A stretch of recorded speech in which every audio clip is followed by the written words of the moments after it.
낙선의 아픔을 씻고자 하고 싶은 말이 많아서 나왔습니다. 정치 9단 박지원 의원님을 모시고 있는 정치 9급 호남의 아들 강인균입니다. 저는 광주에 있는 전남대학교 사학과를 나왔습니다. 물론 졸업은 아직 안 했지만요. 전남대학교와 광주 그리고 호남의 아들이라고 했는데요. 여러분은 이 세 가지 단어를 듣고 어떤 게 생각이 나실까요? 5.18이요. 말씀으로는 안 하란 말이야, 하시겠지만은 이렇게 얘기를. 5.18 광주 민주화 운동이 생각나실 겁니다. 광주에도 여러 개의 대학교가 있는데요. 보통의 대학 축제는 5월에 많이들 한다고 들었습니다. 그러나 광주에 있는 대학교들은 대부분, 아니 모두가 10월에 대학 축제를 합니다. 아까도 말씀드렸지만 5월은 광주에서 추모의 달이자 의지를 다지는 달이고 진상규명에 대한 희망을 불태우는 달입니다. 매년 5월이면 광주 금남로에는 수많은 시민들이 나옵니다. 올해로 5.18 민주화운동 40년이 지났습니다. 단순히 광주 사람이 아닌 사람들에게 그냥 민주화운동 역사책에서 봤어 이럴 수는 있겠지만 아직까지 150만 광주 시민, 나아가 호남 사람들에게는 5.18은 아직도 역사의 아픔으로 남아 있습니다. 매년 5월 광주 금남로에는 시민들이 모인다고 했습니다. 특히나 5월 17일 하루 전날인 전야제 날에는 시민 참여 행사, 페스티벌, 청년 페스티벌, 그리고 5월 어머니회 등 각 지에서 모인 시민단체들이 5.18 전야제를 개최합니다. 저희 전남대학교 사학과에서도 매년 5.18 전야제의 자원봉사자로 참가했었습니다. 그 자리에는 대인시장에서 순대국밥을 파는 아주머니, 광주 송정역 광주 버스터미널 앞에서 택시 운전을 하는 아저씨, 그리고 전남대학교 정문 앞에서 치킨을 파는 삼촌까지 우리가 평범하다고 생각하는 이웃들이 저마다 5.18에 대한 기억을, 5.18에 대한 아픔을 전야제에서 달래곤 합니다. 특히나 제가 참가했던 2017년에는 그 어느 해보다 5.18 진상규명에 대한 의지가, 희망이 불타올랐던 해였습니다.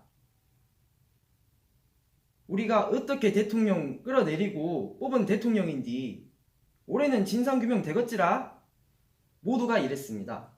150만 광주 시민이, 그리고 호남 사람들, 그리고 그 대통령을 뽑든 뽑지 않았든 민주주의를 사랑하는 사람들 모두가. 그렇게 저는 서울로 국회의원 보좌진 생활을 서울에 와서 보좌진 생활을 시작했습니다. 이제 저는 5.18 진상규명에 법사위원회 위원을 모시는 보좌진으로서 한 발 더 다가갔다고 생각했습니다. 무엇이든지 할 수 있을 것 같았습니다. 그러나 제가 국회에 올라온 지 한 달 만에 이곳 국회의원회관에서 5.18 유공자들과 5.18 추모 단체들을 괴물 집단으로 묘사하고 심지어 북한군이 개입한 폭동이라고 말하는 국회의원을 봤습니다. 그 발언 현장을 지켜보면서 아무 말도 할 수 없었던 제가 부끄러웠습니다. 그냥 지나쳤습니다. 그래도 법으로 통과시키면 되겠지. 입법으로 증명하면 되겠지. 지금 국회 의안 정보 시스템에 올라와 있는 5.18 관련 법안들은 수십 개에 달합니다. 비단 5.18 법안뿐만은 아니지만 국회의원 임기가 한 달 남은 지금 이 모든 법안들은 휴지 조각이 될 위기에 처해 있습니다.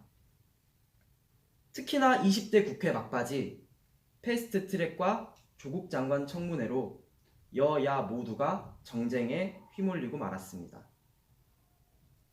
민생 법안은 지금 한 달도 안 남은 시점에서 모조리 폐기 처분 위기에 처해 있습니다. 역사적 진실을 규명해야 할 5.18 진상조사위원회는 아직 위원 추천조차 들어가지 못했습니다. 이 문제가 5.18만의 문제는 아닙니다. 지금 국회의원회관 입구 옥상에서 형제복지원 피해자 최승우 씨가 고공농성을 하고 있습니다. 지난번 법사위원회가 열리기 전 최승우 씨는 우리 방을 찾아왔었습니다. 과거사법 통과시켜주세요. 딱 이거 한마디였습니다. 그러나 과거사법은 아직도 통과되지 못했습니다. 아니 정치 구단인데 왜 그거 하나 통과 못 시키냐라고 사람들이 말하곤 합니다. 그러나 법안을 만드는 것은 혼자 할 수 있어도 법안을 통과시키는 것은 혼자 할 수 없습니다. 정치 구단은 이제 퇴장을 합니다. 21대 국회에서는 그분의 이름을 들을 수 없습니다. 그러나 국민 여러분이 뽑아준, 국민들이 압도적 지지로 만들어준 이 국회에서 반드시 과거사법을 통과시킬 수 있었으면 좋겠습니다. 국민의 뜻을 받들어 국민의 아픔을 씻어주고 국민의 눈물을 닦아주는 것이 진짜 정치이고 그렇게 하는 사람이 정치 구단이라고 생각합니다. 우리 모두 정치 구단이 됩시다. 감사합니다.